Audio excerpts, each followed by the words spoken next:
প্রিয় লিসেনার্স, আজকের যে প্রথম ঘটনাটি বলবো সেটি পাঠিয়েছে সোহানুর রহমান সোহান। তিনি যেভাবে লিখে পাঠিয়েছে সেভাবেই বলার চেষ্টা করছি। আমি তখন গ্রামে থাকি, পড়াশোনার ফাঁকে ফাঁকে ফুটবল খেলতাম। খুব ভালোই লাগতো ফুটবল খেলতে, এরকম নেশা বলা যায়। আমার খুব ভালো কিছু বন্ধু ছিল, এদের মধ্যে সজীবের সাথে খুব সম্পর্ক ছিল ভালোই। কিন্তু আস্তে আস্তে বড় ক্লাসে ওঠার কারণে খেলার সময় খুব কম পেতাম। সে সময় আমি পাড়ার একটা ক্লাবে খেলতাম। আমাকে আরও অনেক দল ভাড়া করত তাদের দলে খেলার জন্য। উচ্চ মাধ্যমিক পরীক্ষার আগ পর্যন্ত খুব খেলাধুলা করতাম, কিন্তু পরীক্ষার পর শহরে একটা ভালো ইউনিভার্সিটিতে চান্স পাই। আমাকে গ্রাম থেকে শহরে চলে যেতে হয়। আমার খুব খারাপ লাগলো, কিন্তু আমি মাঝে মাঝে গ্রামে আসতাম, গ্রামের ছেলেদের সাথে খেলতাম। একবার গ্রামে আসলাম আর আমাদের পাড়ার ছেলেরা অনেক বড় একটা খেলার ম্যাচের আয়োজন করার জন্য আমাকে বলল, কিন্তু আমার সামনে পরীক্ষা থাকার কারণে আমি তাদের খেলার সময়টা পরিবর্তন করতে বললাম। তারা সবাই রাজি হলো। আমরা সিদ্ধান্ত নিলাম আমার পরীক্ষার একদিন পরে খেলা, আর সেবার আমি শহরে চলে গেলাম আর খুব ভালো করে পরীক্ষা দিলাম। খেলার দিন প্রায় কাছাকাছি এবং আমার পরীক্ষা শেষ হলো। আমি খুব খুশি মনে বাড়ি যাওয়ার জন্য মনে মনে প্রস্তুত হলাম। অবশেষে কাল খেলা, তাই আমি সন্ধ্যায় আমার ব্যাগ গুছাতে লাগলাম। ভোরের ট্রেনে রওনা হওয়ার জন্য প্রায় রাত 10টা বাজে। ঠিক এমন সময় আমার দরজার কাছে খট করে শব্দ হলো। আমি ভেড়ানো দরজা খুলে বাইরে উকি মেরে কাউকে না দেখে ঘরের সিটকিনি লাগিয়ে আবার ব্যাগ গোছাতে লাগলাম। ঘড়িতে ভোরে অ্যালার্ম দেওয়া আছে, এবার শুয়ে পড়ি। হঠাৎ কে যেন আমার নাম ধরে ডেকে উঠল। ব্যাগের চেইনটা আটকিয়ে আমি অবাক হয়ে পেছনে তাকালাম। আমি অবাক হয়ে বললাম, আরে সজীব, তুই কখন এলি? কালকেই তো খেলা। ভোরবেলায় ট্রেন ধরবো বলে ব্যাগ গুছালাম। সজীব ফিক করে হাসলো। আমার কাছে ওর হাসিটা বড়ই বিষণ্ণ মনে হলো। সজীব বলল, কালকে খেলা হবে না, তোর আর তাড়াহুড়ো করে সকালে ট্রেন ধরার দরকার নেই। সে কথা বলার জন্যই ছুটে এলাম। আমি ওর কথা শুনে অবাক হয়ে আকাশ থেকে পড়লাম। আমি চেঁচিয়ে বললাম, কি বলছিস তুই? হঠাৎ খেলা বাতিল হলো কেন? কার সাথে কথা বলছিস? আমার রুমমেটের কথায় আমি সম্বিত ফিরে পেলাম। কিছু না বলে আমি দরজার সিটকিনি খুলে বাইরে আসি। আরে কাকে খুঁজছিস? আমার রুমমেট আমাকে বলে। আমি তখন আমার রুমমেটকে সব ঘটনা বলি। কি যা তা বলছিস? দরজা বন্ধ, তোর গ্রামের বন্ধু কি হাওয়ায় হয়ে ঘরে ঢুকলো নাকি? আমার রুমমেটের কথা শুনে আমার হুঁশ আসলো। সত্যি তো ঘরের কেউ নাই, আর দরজা তো আমি সিটকিনি দিলাম। খেলা খেলা করে তোর মাথা খারাপ হয়ে গেছে। ঠিক এই সময়ে আমার গ্রাম থেকে এক বন্ধু আতিকের ফোন আসলো।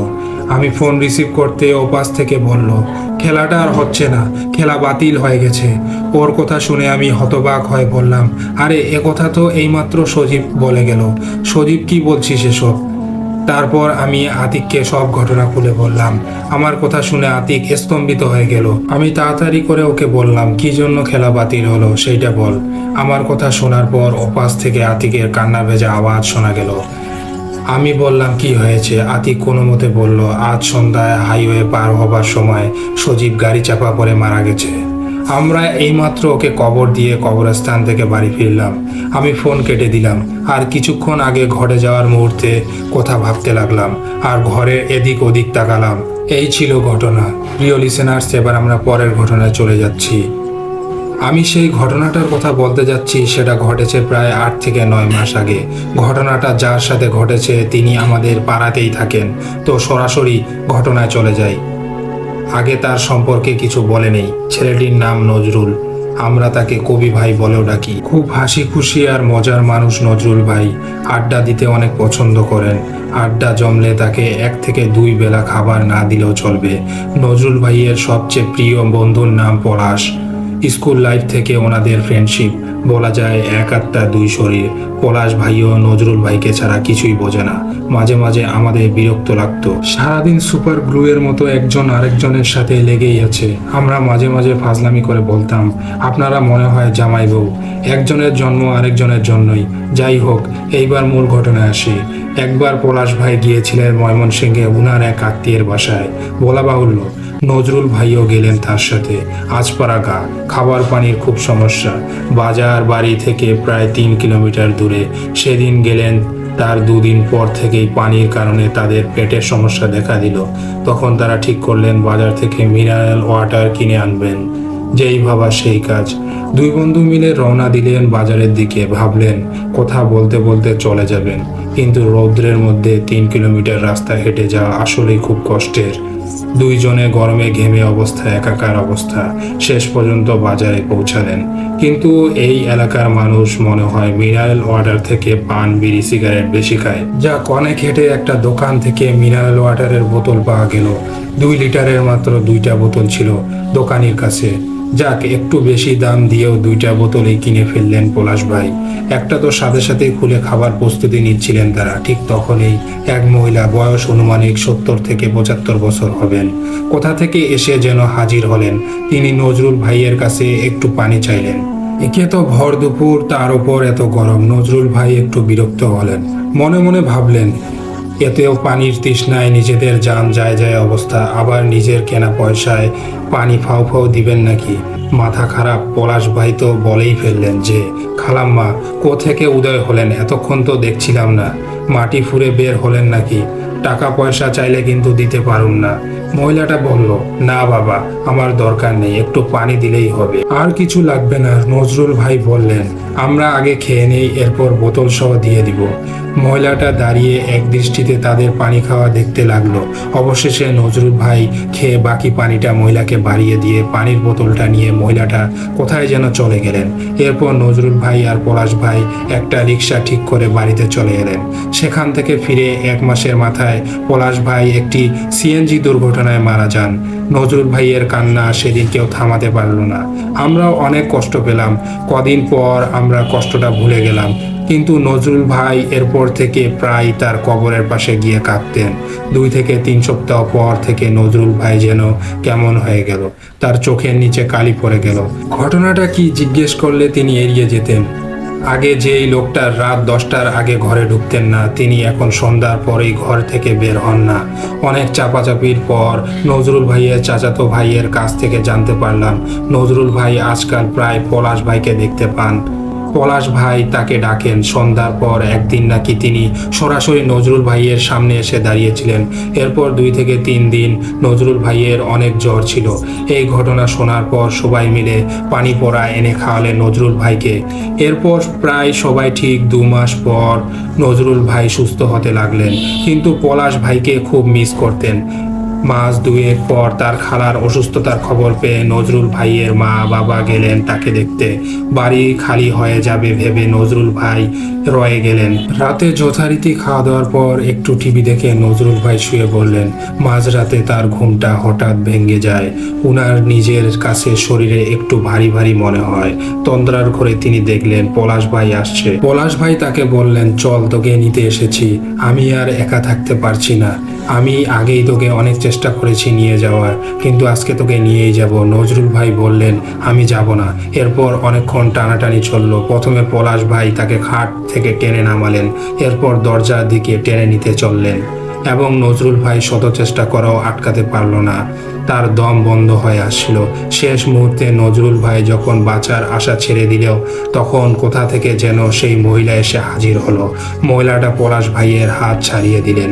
সাথে সাথে নজরুল ভাইয়ের শরীরটা হালকা হয়ে গেল।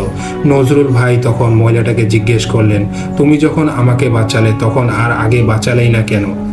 এত কষ্ট তো পেতাম না। তখন মহিলাটা বলল, বাবা, তুমি তো আমাকে পানির কষ্ট দিয়েছিলে, তখন আমি তৃষ্ণায় কষ্ট পাচ্ছিলাম, কিন্তু সাথে সাথে তো দেওনি। মহিলাটি এই বলে গায়েব হয়ে গেল।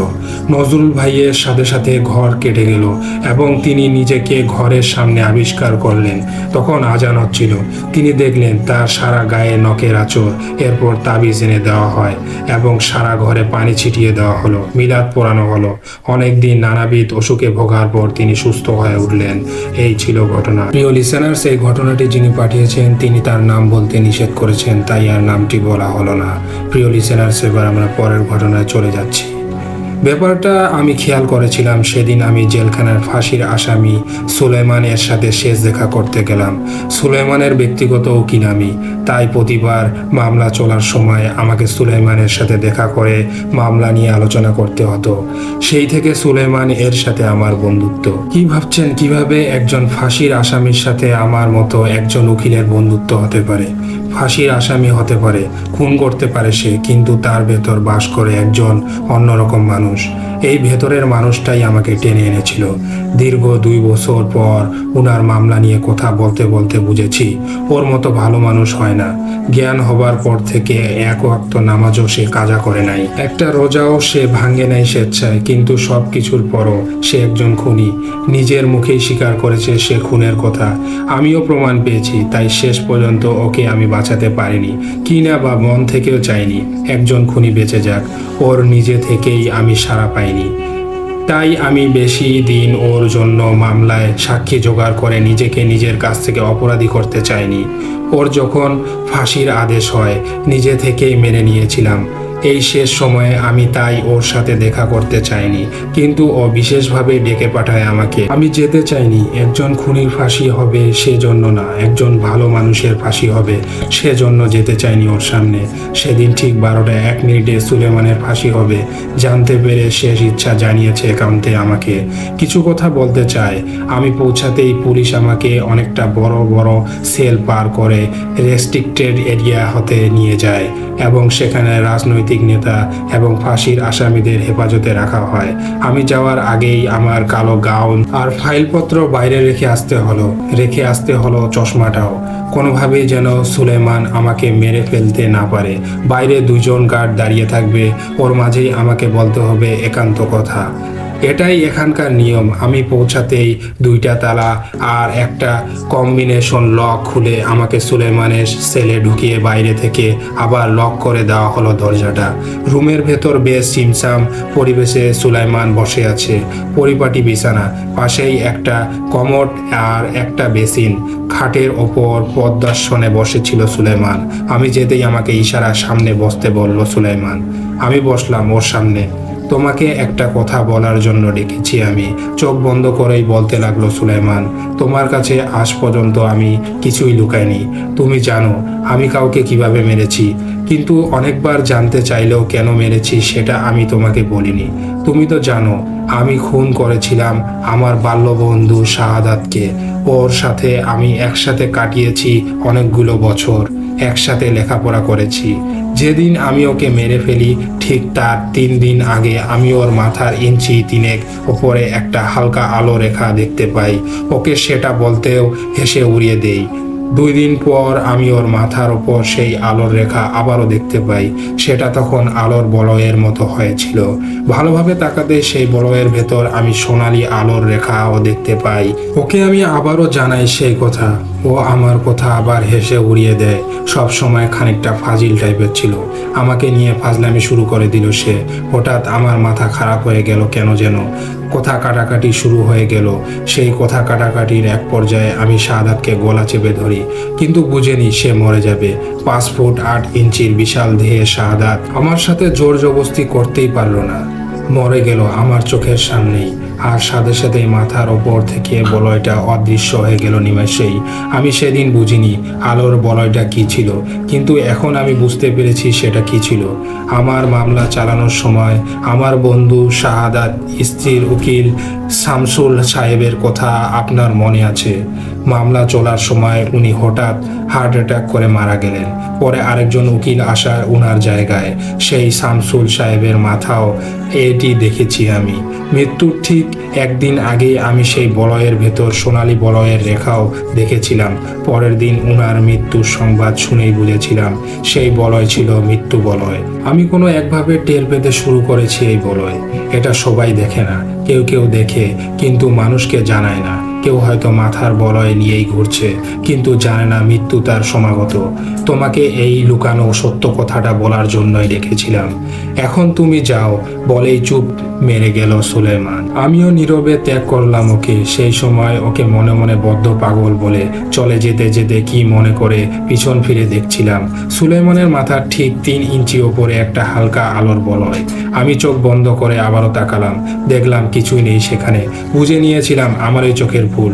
পাগলের সাথে থাকলে নিজের ভেতরেও কিছুটা পাগলামি চলে আসে। ভাবতে ভাবতে চলে আসি সেদিন। ঠিক 3 দিন পর আজকে আমি বউকে নিয়ে বেড়াতে বের হচ্ছিলাম। বিয়ের 15 বছর উপলক্ষে আমাদের এই সিলেট ভ্রমণ। আমার মেয়ে হুমায়রা হিমুর সামনে পরীক্ষা, তাই ওকে আমার মায়ের সাথে রেখেই রওনা দিলাম। এর মাঝে ট্রেন চলতে শুরু করেছে। একটু আগেই তানিশা টয়লেট থেকে আরেকটা প্রস্থ সেজে আসলো। তানিশার শুধু সাজার বাতিক, যেখানেই যাবে সাথে করে নিয়ে যাবে মেকআপ বক্স। ট্রেনে উঠেই তার সাজার কাজটা আবারও সেজে আসতেই আমি গেলাম টয়লেটে। গিয়ে মুখে পানির ঝাপটা দিয়ে আয়নার দিকে তাকাতেই দেখতে পেলাম জিনিসটা আর কিছু না, মাথার উপর হালকা আলোর রেখা, ভেতরে হলদে একটা রশ্মি নেমে নেচে ঘুরছে সেখানে। দেখেই মাথাটা খানিকটা চক্কর মেরে উঠল। আমি কি পাগল হয়ে যাচ্ছি? আমি আবার পানির ঝাপটা দিলাম। মনে মনে বললাম, আমি যা দেখেছি সব মিথ্যা, সব হ্যালুসিনেশন। কিন্তু চোখ মেলাতে আবার দেখতে পেলাম সেটাকে। আমার দিকে তাকিয়ে যেন তাচ্ছিল্যের হাসি দিচ্ছে বলয়টা। আমি ছুটে এলাম তানিশার কাছে এবং এসে দেখি তানিশা আমার দিকে অবাক হয়ে তাকিয়েছে। ওর অন্যান্য সুন্দর মুখটার ওপর একটা হালকা আলোর বলয়, ঠিক আমারটার মতো। আমি প্রচণ্ড ভয় পেয়ে গেলাম।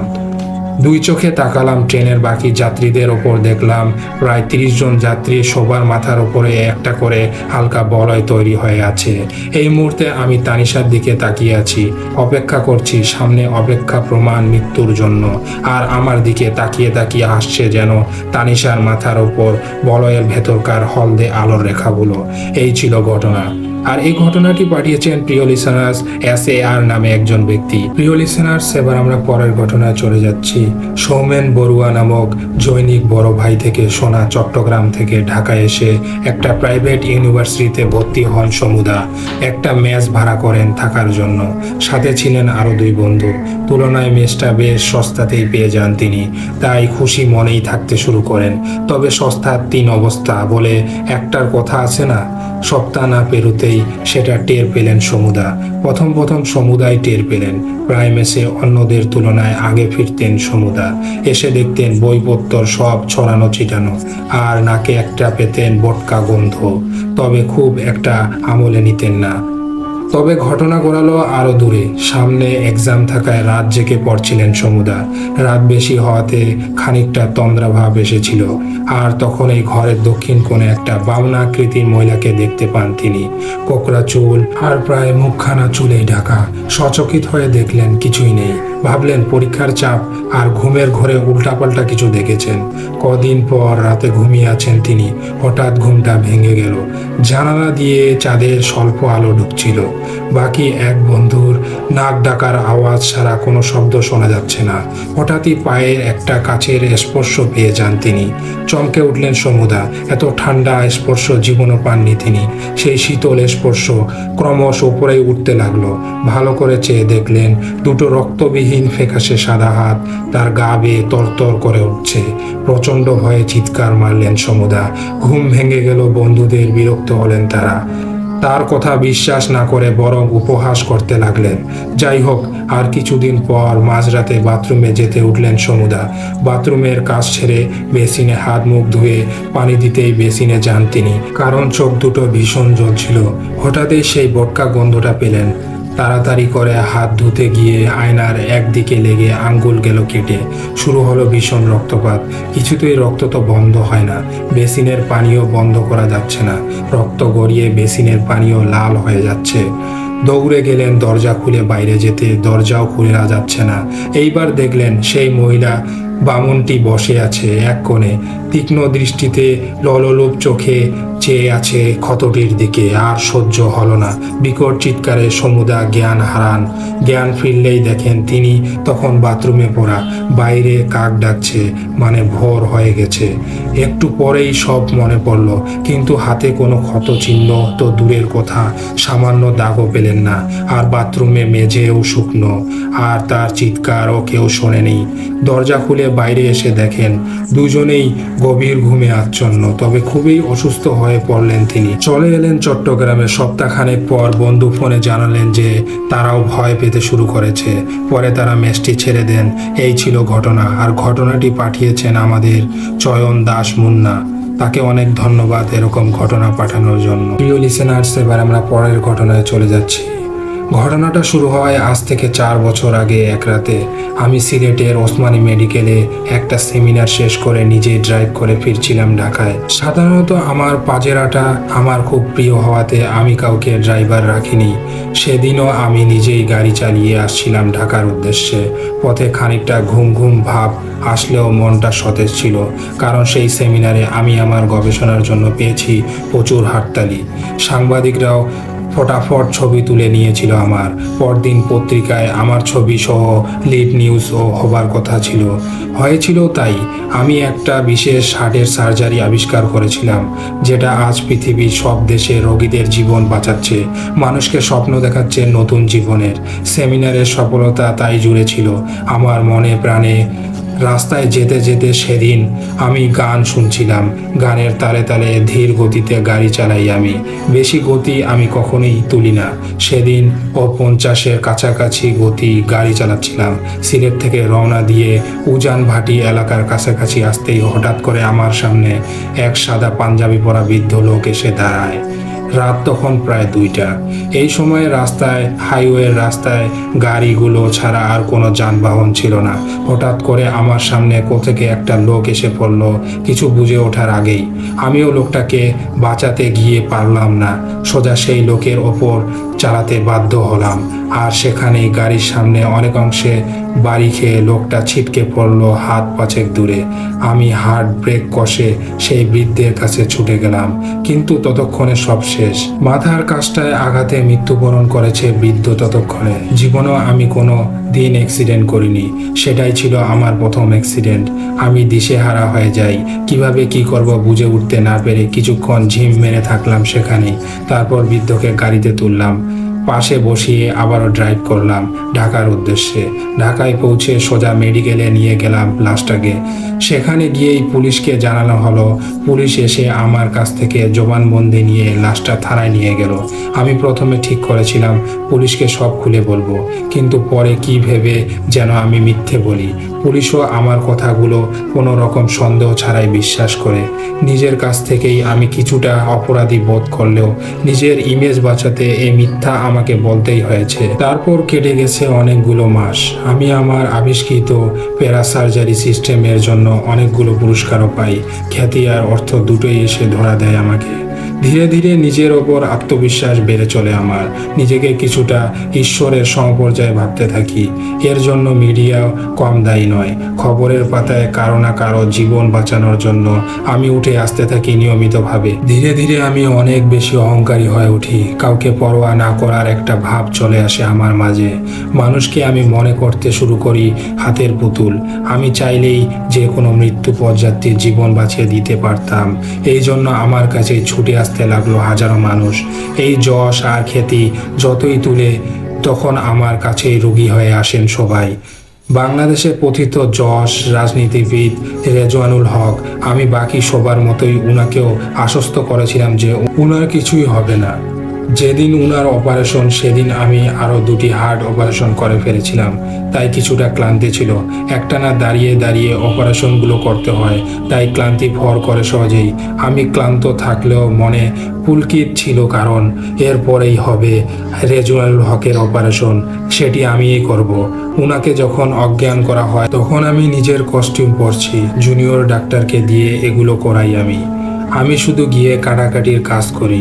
সেই দিনও জুনিয়র 3জন ডাক্তার মিলে সব প্রয়োজনীয় ব্যবস্থা সেরে ফেলে আমাকে কল দিল। আমিও গেলাম আর গিয়েই শুরু করলাম অপারেশন। ওপেন হার্ট সার্জারি ছিল সেটা। আমি যখন সব কেটে কুটে মাত্র হার্টটাকে দেখতে লাগলাম, এমন সময় আমার চোখ গেল ওটি রুমের বাম কোণায়। সেখানে আমার দিকে তাকিয়ে বসে আছে সেই বৃদ্ধ। আমি চেয়ে চোখের পলক ফেলতেই দেখি উনি নেই। হ্যালুসিনেশন মনে করে আবার অপারেশন শুরু করলাম। রেজওয়ানুল হকের হার্ট এর নিলয় এর 2টো শিরায় চর্বি জমেছিল। আমি সেগুলো পরিষ্কার করতে করতে হঠাৎ করে কানের কাছে একটা কাশির শব্দ শুনলাম। প্রথমে পাত্তা দিলাম না, কারণ এইখানে কোনো ভুল হলেই রোগী মারা যাবে। আমার কোনো রকম ভুলের কারণে এত বড় মানুষটার মৃত্যু হবে ভেবে আমি আবার মনোযোগ দিলাম, কিন্তু আবার কাশির শব্দ আসলো। কাশিটা আসছিল বাম দিক থেকে। আমি বামে মাথা ঘুরিয়ে দেখি বৃদ্ধ হাসি হাসি মুখ করে দাঁড়িয়ে আছে। আছে। আমি ঠোঁট নাড়ার আগেই বলে উঠল, বাবাজি তুমি তো ওনাকে বাঁচাতে পারবে না। আমি অবাক হয়ে গেলাম। আমি আকাশ পাতাল চিন্তা করে চলেছি, একজন মৃত মানুষ কিভাবে আমার পাশে এসে দাঁড়াতে পারে সেটাই মাথায় আসছিল না। আমি কোনো উত্তর দেবার আগেই সেই লোকটি বলল, কি বুঝতে পারছো না তো? শোনো, আমি জানি তুমি অনেক চেষ্টা করবে ওনাকে বাঁচানোর জন্য, কিন্তু পারবে না। বলেই আবার হেসে দিল সাদা পাঞ্জাবি পরা বৃদ্ধ। আমি অবাক হয়ে তাকিয়ে আছি ওনার দিকে। কি বলবো বুঝতে পারছি না। ওনাকে কি বলবো বুঝতে না পারায় কাটিয়ে দিলাম 5 সেকেন্ড। তারপর আবার মনোযোগ দিলাম অপারেশনে। রোগীর অপারেশন সাকসেস হলো। আমিও হাঁপ ছেড়ে বাঁচলাম। সেলাই করে দিয়ে শেষবার ড্রেস করতে দিয়ে দেখি আমি মাস্ক খুলতেই যাব, এমন সময় হঠাৎ করে রোগীর পালস রেট গেল বেড়ে। মেশিনগুলো যেন চিৎকার শুরু করে দিয়েছে। হঠাৎ করে বুকের ভেতর ধপ ধপ করে শুরু করলো আমার। আমি তাড়াতাড়ি গিয়ে রোগীর প্রেশার দেখলাম, বেড়েই চলেছে প্রেশার। হঠাৎ করে এই অবস্থা হবার কথা না। আমি কয়েকজন ডাক্তারকে বললাম প্রেশারের ইনজেকশন দিতে। ওরা সেটা দিতেই প্রেশার ডাউন হওয়া শুরু করলো। কিন্তু আবারও বিপত্তি, এবার প্রেশার কমতে লাগলো। আমি আবার টেনশনে পড়ে গেলাম, কিন্তু কোনোভাবে কিছু করতে পারলাম না। রোগীর হার্টবিট ভয়ানকভাবে কমতে কমতে একেবারে শূন্য হয়ে গেল নিমেষেই। এবং আমি তাকিয়ে তাকিয়ে রেজওয়ানুল হকের মরে যাওয়া দেখলাম। প্রথমবার আমার সামনে এক রোগী বলে কয়ে মরে গেল। আমি কিছুই করতে পারলাম না। আমি আমার রুমে এসে বসে পড়লাম। রাগে আমার গা জ্বলতে শুরু করলো। নিজেকে অনেক অসহায় মনে হতে লাগলো। পরদিন বিভিন্ন পত্রিকায় রেজওয়ানুল হকের পাশাপাশি আমার হতাশাগ্রস্ত মুখও প্রকাশিত হলো। মিডিয়া এমন এক জিনিস, কাউকে মাথায় তুলতে দেরি করে না, কাউকে মাটিতে আছাড় মারতেও দেরি করে না। আমাকেও মাটিতে নামিয়ে আনলো ওরা। আমার বিরুদ্ধে হত্যা মামলা রুজু করা হলো সেই নেতার দলের লোকদের পক্ষ থেকে। কিন্তু সরকার আমার পাশে ছিল বলে মামলা ধবে টেকেনি। টাকা পয়সা খাইয়ে পুলিশ আর আদালতের সবটাকে কিনে নিয়েছিলাম। তারপর আবারও সব স্বাভাবিক হয়ে যায়। আমিও ফিরে আসি বাস্তব জীবনে। রোগীদের সেবায় মনোযোগ দেই, ছোটখাটো অপারেশন এ যোগ দেই। এরপর আস্তে আস্তে আমার জীবন স্বাভাবিক হয়ে ওঠে। কিন্তু এর ঠিক 6 মাস পরেই এই মহিলা ডাক্তারকে অপারেশনের দায়িত্ব পড়ে আমার উপর। আমি নিরুপায় ছিলাম। ওনাকে আমি কর্মজীবনে শ্রদ্ধা করতাম। আমার শিক্ষিকা ছিলেন। ওনার হার্টের ব্লক ধরা পড়াতে ওনার অপারেশনের দায়িত্বে উনি নিজেই আমাকে দেন। খুব ছোট অপারেশন, হর হামেশাই এই ধরনের অপারেশন হতো, এখনো হয়। হার্টের যে ধমনীগুলো ব্লক হয়ে যায় সেগুলোতে রিং পরানোর কাজ। আমি প্রথমে রাজি হইনি, কিন্তু রোগীর পীড়াপিড়িতে রাজি হই। অপারেশন টেবিলের সামনে এসেই আমার অবস্থা খারাপ হয়ে যায়, কারণ সেখানে সেই দিনের মতো বাম কোনায় বসেছিল সেই বৃদ্ধ। উনাকে দেখেই বুকের ভেতর কেমন যেন করে উঠে আমার। অজানা আশঙ্কায় কেঁপে উঠে মন। কিন্তু বাধ্য হয়ে আমাকে অপারেশন করতে হয়। আমিও শুরু করি। হার্টের ধমনী এক টানে রিং পরানো শেষ করে আরেকটা যখন ধরবো, এমন সময় কানের কাছে ফিসফিস করে বৃদ্ধ সেই আগের মতো বলল, বাবাজি আজকেও তুমি উনারে বাঁচাতে পারবা না। হাসাহাসি করে মুখের ভেতর যেন রাজ্যের ঘৃণা। আমি উনার চেহারার দিকে এক পলক তাকিয়ে আবার কাজ শুরু করলাম। কিন্তু রিং পরাতে গিয়ে হঠাৎ করে ভুল করে কেটে গেল ধমনীটা। গল গল করে রক্ত বের হতে শুরু করলো। নিরুপায় হয়ে 3-4 জন মিলে সেই রক্ত বন্ধ করার জন্য ধমনী পরিষ্কার করে জোড়া লাগাতে বসলো। আমি নিজেও হাত দিলাম, কিন্তু যা হবার তাই হলো। অতিরিক্ত রক্তকরণ হয়ে রোগীর অবস্থা শোচনীয় হয়ে গেল। আমি রক্তের জন্য লোক পাঠালাম, কিন্তু সামান্য ও পজিটিভ রক্ত সেখানে ছিল না। এত বড় একটা হাসপাতালে ও পজিটিভ রক্ত না পেয়ে সেই ডাক্তার আপা মারা গেলেন চোখের সামনেই। আমার কিছুই করার ছিল না। এরপর একদম ভেঙে পড়েছিলাম আমি। আমার পরিবার থেকে বিয়ে করার জন্য চাপ আসলো। আমিও বিয়ে করলাম। মিতি আমার বউ, লক্ষ্মী বউ আমার, যাকে বলে একেবারেই 8 পৌরে মেয়ে। বিয়ে হয়েছে আমাদের মাত্র 3 সপ্তাহ। এর মাঝেই আমাকে করেছে আপন। কিন্তু ভাগ্য সহায় না থাকলে যা হয়। বিয়ের 3 সপ্তাহের মাথায় ওর আবদার রাখতে গেলাম কক্সবাজারে।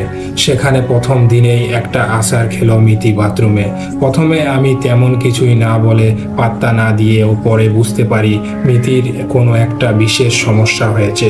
তখনই আমি মিতিকে নিয়ে আসি ঢাকায়। পরীক্ষা নিরীক্ষা করে জানতে পারি মিতির মাথায় রক্তক্ষরণ হয়েছে আছাড়ের ফলে। খুব দ্রুত মিতিকে অপারেশন করতে হবে। নিজের স্ত্রী বলে মিতির অপারেশন করব আমি করতে চাইনি, কিন্তু সেই মুহূর্তে সব ভালো ডাক্তার বা সার্জন দেশের বাইরে থাকতে আমাকে দায়িত্ব নিতে হলো। আমিও মেনে নিলাম অর্পিত দায়িত্ব। আমি এখন বসে আছি মিতির রুমের সামনে। আর একটু পর মিতির অপারেশন। আমি মিতির দিকে তাকিয়েছিলাম, কিন্তু হঠাৎ করে চোখ গেল মিতির কেবিনের বাম কোনায়। সেখানে দাঁড়িয়ে দাঁড়িয়ে আমার দিকে তাকিয়ে মুচকি মুচকি হাসছে সে বৃদ্ধ। জানি না কি হবে আজকে, যে কোনোভাবে মিতিকে বাঁচাতেই হবে। কিন্তু আজরাইলের বেশে বৃদ্ধের মুচকি হাসি দেখে আমার আশার প্রদীপ নিভতে শুরু করে দিয়েছে। এই ছিল ঘটনা। ঘটনাটি ভালো লাগলে পড়ে শোনাবেন। প্রিয় লিসেনার্স, এই ঘটনাটি যিনি পাঠিয়েছিলেন তিনি তার নাম বলতে নিষেধ করেছেন, তাই আর নামটি বলা গেল না।